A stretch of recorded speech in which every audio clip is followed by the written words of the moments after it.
Hey folks, today we are going to make a focaccia.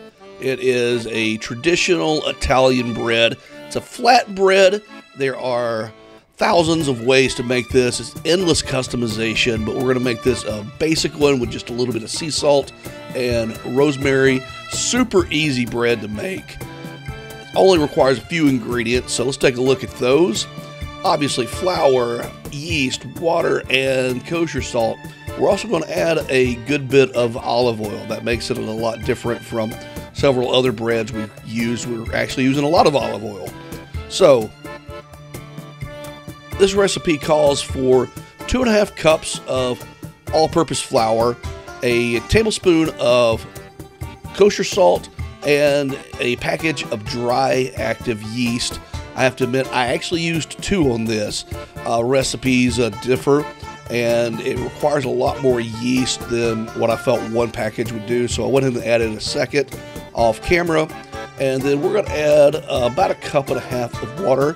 When you're adding your water, it's not so much the exact amount more than a fill that we're going for. So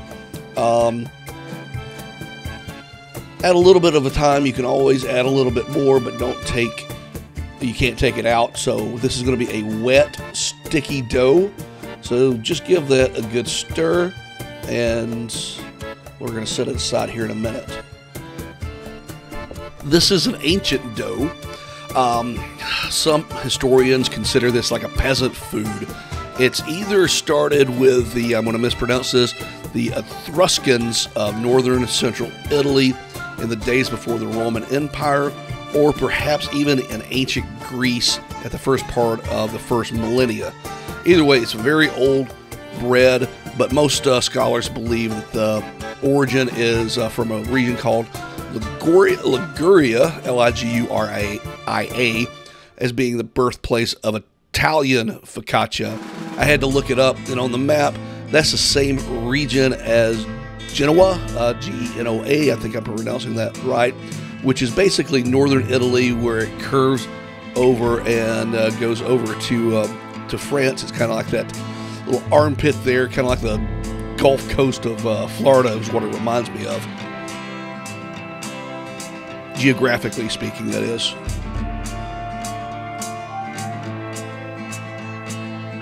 So this is basically the texture we're looking for. You can see the yeast starting to ferment, those little bubbles. It's a wet yeast or wet dough. It is sticky. So this is one of the most important things. If you don't take anything else out of this video other than the flat recipe, take the dough, wrap it up, and place it in the refrigerator overnight. That seems to be the most important thing, is to let the dough rest overnight, then we'll bake it the next day.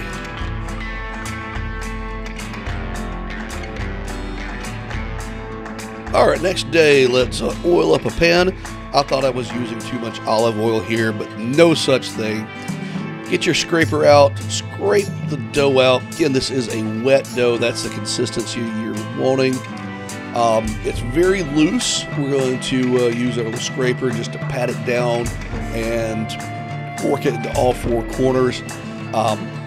In my research, I've read that it's basically a pizza dough with more yeast to it, which we've made pizza dough, and yeah, I'd say that's about right. So I'm going to use some sea salt on top. This is just for flavor, and we're also going to use some rosemary. The traditional is maybe some sea salt, rosemary, and black olives, but this is one of those breads that the sky's the limit. You can use fire roasted tomatoes, sun-dried tomatoes, olives, you name it. There's a recipe out there for it. This is just seems like more of a traditional, and I personally don't care for a little black olives, but I kind of like rosemary in a small bit. So we're just going to pluck those off, spread them around, and get ready for what's called dimpling.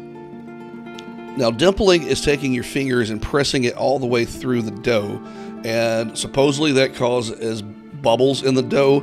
I've read that you should press all the way down, Here we go. Press all the way down. And I've also read that you should not press all the way down so you don't tear the dough. I think that's more if you were using like the back of a spoon or something of that nature. And I have to admit, I just wanted to make this dish, so I could do that right there. Now, we throw this in the oven.